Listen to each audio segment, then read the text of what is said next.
listos para recibir a la gran Estela Díaz, señoras y señores. ¡Bravo! ¡Hola, Estela! ¿Cómo les va? Hola, Bueno, Estelita. vieron que yo voy cambiando de días. Sí. Pero en este caso fue exprofeso. No sé si alguna vez viniste un miércoles, mirá lo que te digo. No fue un acontecimiento al azar porque la agenda no se puede, Claro. porque está... No.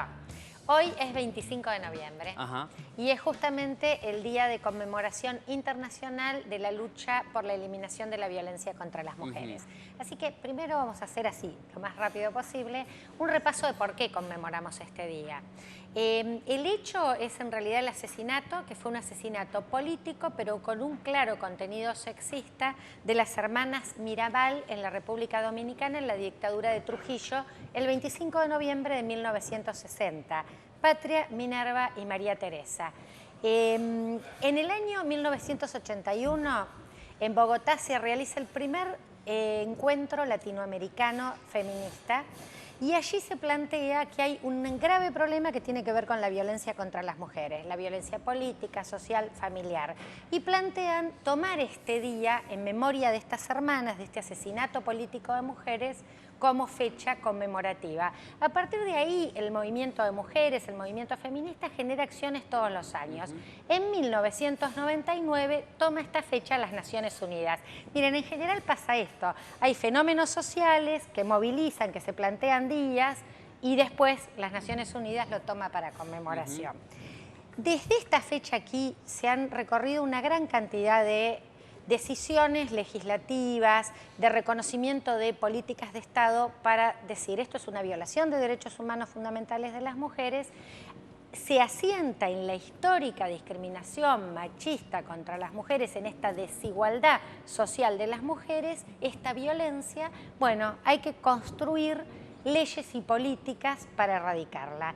La Organización de Estados Americanos es la única organización que tiene una legislación específica, la Convención Interamericana para Prevenir, Sancionar y Erradicar la Violencia contra las Mujeres, la que conocemos como Convención de Belém do Pará, porque se sancionó en el encuentro de la OEA en Belém do Pará, en Brasil, en el año 1994. Esto es ley nacional para nuestro país, pero además, ¿qué hacen los estados cuando ratifican las convenciones? Dicen que van a adecuar su normativa a estos tratados. Bueno, esto es lo que hizo la Ley 26.485 de prevención, sanción y erradicación de la violencia contra las mujeres, que nuestro país sancionó en el año 2009, reglamentó en el año 2010. Estela, discúlpame, ahí vos creés que, porque el día, digamos, se empieza a celebrar, pero en realidad un poco recién con esto realmente se empieza a celebrar realmente, o sea, no como un día, sino que cobra efectividad entre la sociedad. ¿Vos creés que haya sido a partir de Y a mí me parece que se fue haciendo como un proceso que es lo que ha ido logrando que se tome cada vez más conciencia de lo que significa como grave problema social, como problema de violación de derechos humanos, la violencia contra las mujeres.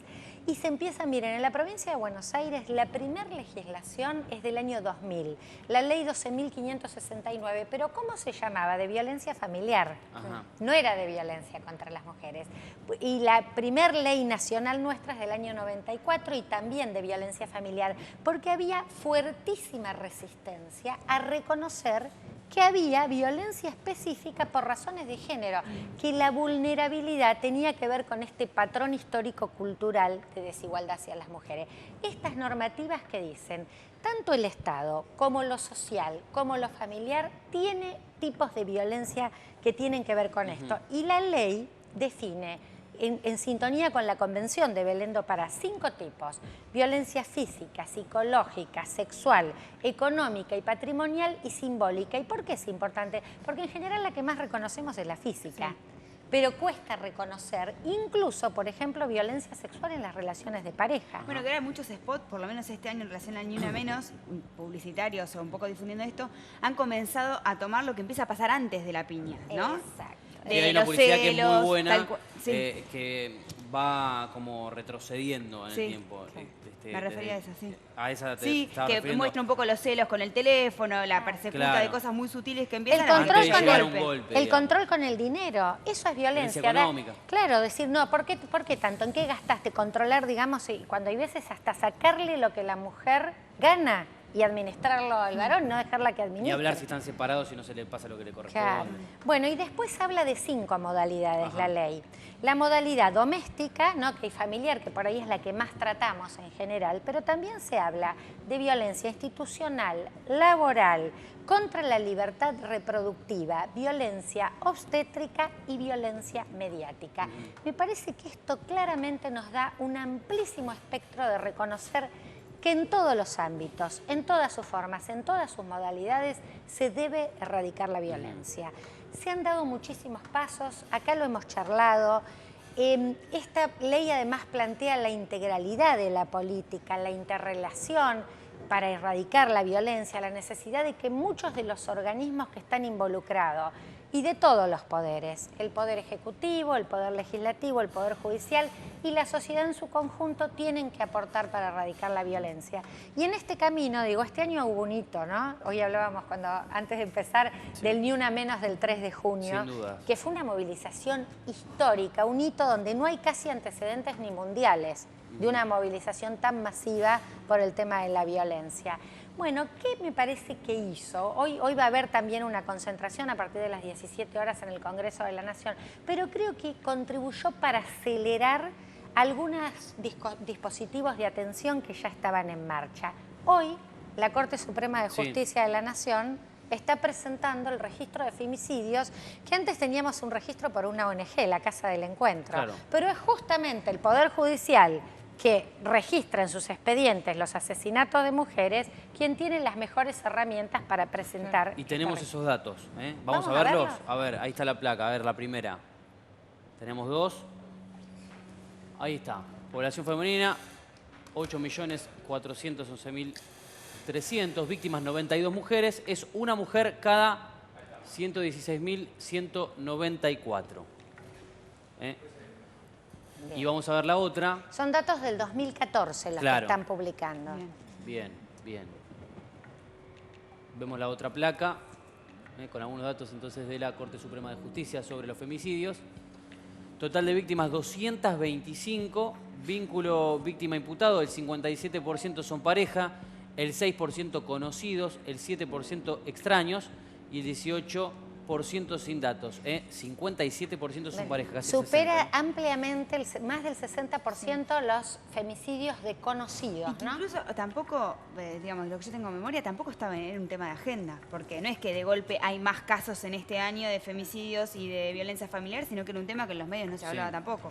No, fíjense que este dato que recoge y que es un dato no ya estimado, sino fehacientemente sacado por todos los poderes, ellos recogieron información de todos los poderes judiciales de todo el país que recogen los homicidios de mujeres que llamamos femicidio. Y es bastante parecido a los datos que publicaba la Casa del Encuentro, que lo hacía a partir de las notas que se publicaban en los diarios. Para mí que se empiece a publicar y que se empiece a noticiar de ese modo también muestra el cambio que ha habido en relación a cómo se trata y se enfoca la temática de los asesinatos de mujeres. Sí. Porque antes o no se registraban o decían, bueno, dudoso, un conflicto, crimen pasional, ¿se acuerdan este Sí. cuestionamiento? Porque ya parecía que estabas poniendo la justificación en el título que se Claro. ponía al asesinato de las mujeres al llamarlo crimen pasional. Las pasiones no matan, las pasiones, bueno, nos pueden hacer sufrir un poco, nos pueden encantar, nos pueden amar, no asesinar, ¿no? Y eso no está mal, digamos, está instalado, es un tema de conversación permanente en todas las casas, en los medios de comunicación lo dan, hay leyes y demás. Ahora sigue habiendo una falla, sigue habiendo una ausencia desde algún punto. Nosotros, me acuerdo que lo hemos charlado con vos, la semana siguiente del Encuentro Nacional de las Mujeres, hubo en una semana o en 10 días 7, 8 femicidios, uno seguido al lado del otro. Fue realmente impresionante, digamos, no es que por tenerlo presente, porque sea conciencia por parte de todos, no pasa más o pasa menos, sigue pasando. Bueno, a mí me parece que yo creo que lo que indudablemente necesitamos es que se profundice este camino de conquista de derechos y de logros y de leyes y de políticas de intervención que se han hecho en estos años.